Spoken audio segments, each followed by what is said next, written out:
Here we are again. I'm Jeff Schwartz, and this is our Schwartz Performance March 2026 shop update video. Let's go see what we got going on in the shop this month. And this Hellephant-powered 70 Charger is back.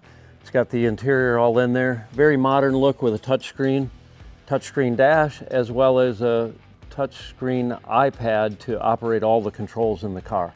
We also have a Hellephant logo embroidered in the headrest, and we've got racing stripes down the seat back to tie in with the racing stripe on the back. Anyway, all leather and beautiful, and it smells really good too.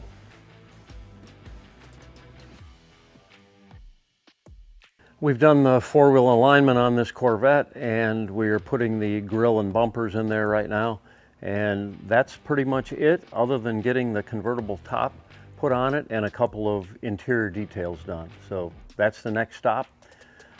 Convertible top installation.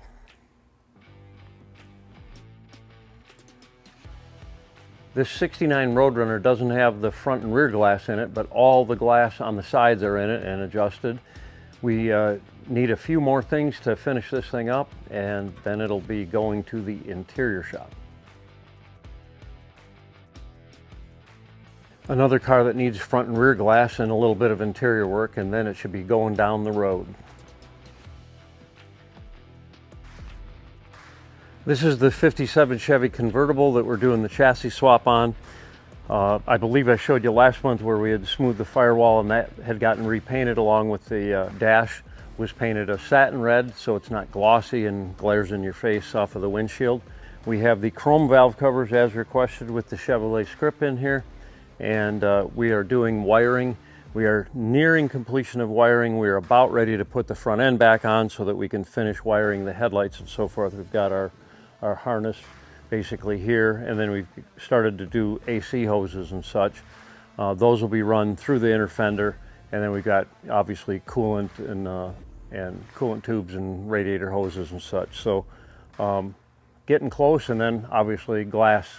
The glass guy is going to be pretty busy because we got to do this one too.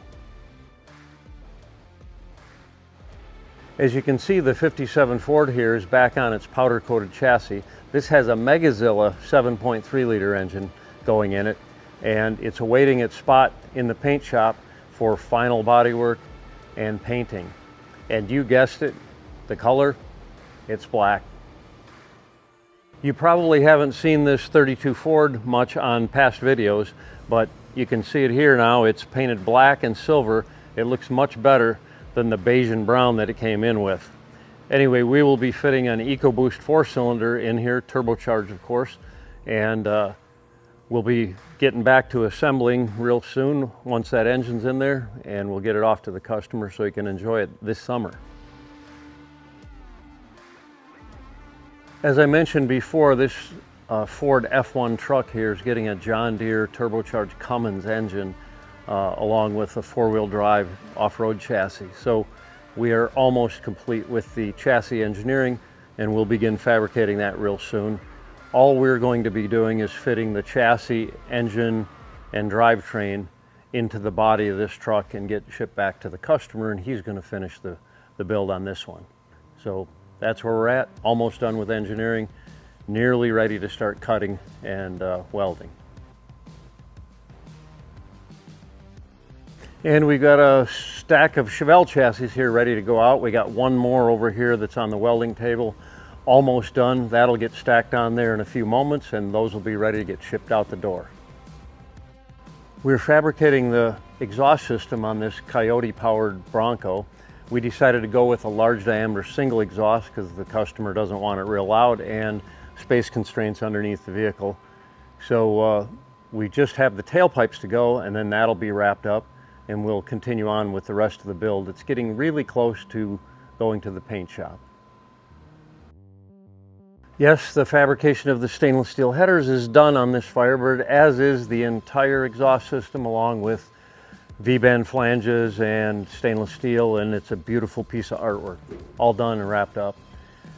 Now we're moving on to the other aspects of the build, a lot of other items to test fit and get mounted in the car. On this Hellcat-powered Corvette, we've got the cage completely fabricated and fitted, but we do have to do final welding on that yet. And we still have to mount the clutch master cylinder. We've got the brake master off of there to give us room to do that. So a few more little things to mount up here, weld up the cage, and then it's got to get pulled apart and powder coated the chassis, and we need to make some rods to support that front splitter.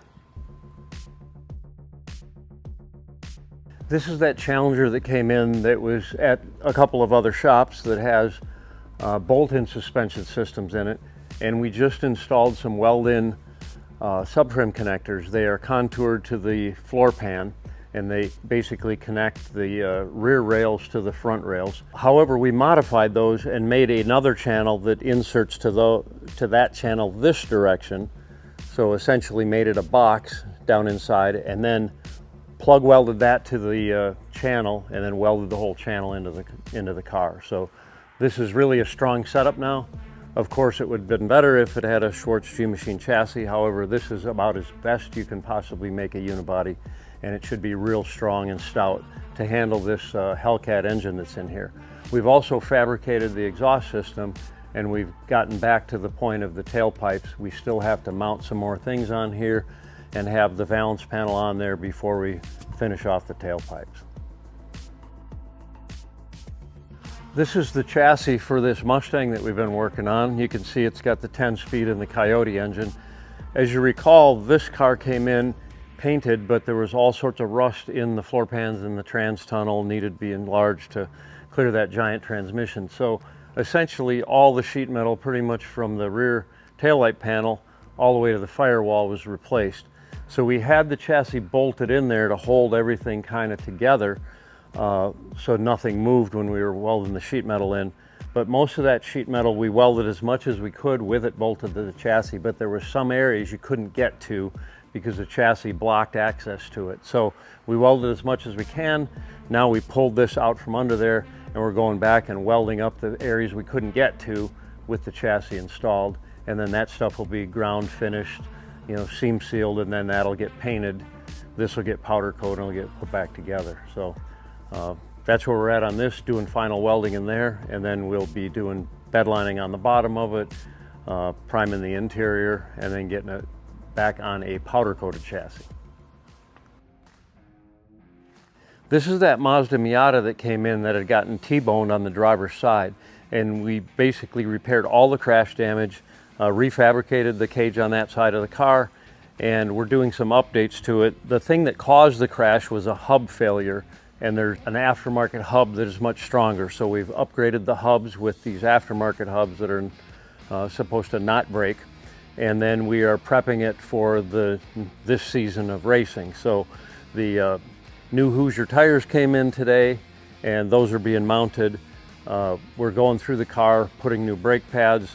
There's a new rule for 2026 with regards to the fire system. So the fire system has been updated, and we're installing basically an onboard system with nozzles at all the appropriate points. So that's being upgraded. So we're getting all the car prepped for the racing season, and that's what we're doing now. I would expect that we will have the tires mounted tomorrow and back on the car, and then we'll be doing a four-wheel alignment and on Tuesday. So it should be ready probably by the end of next week. I thought it was going to be this week, but tomorrow's Friday already. This is that Chevy Nova that we modified the rear wheel wells for the tall drag tires, and this has got to get final body worked and painted, and it's awaiting its turn in the paint shop. So that's where we're at on this one, and as soon as that gets done, we'll put the new wheels on there and should be ready to go down the road. Well, that's all we have for this month. Don't forget to hit that subscribe button and check out our reels on Facebook and Instagram. Facebook is Schwartz Performance Inc. and Instagram is Schwartz Perf. Join the other 1.5 million people that enjoy watching our reels every month. Take care and have a good one.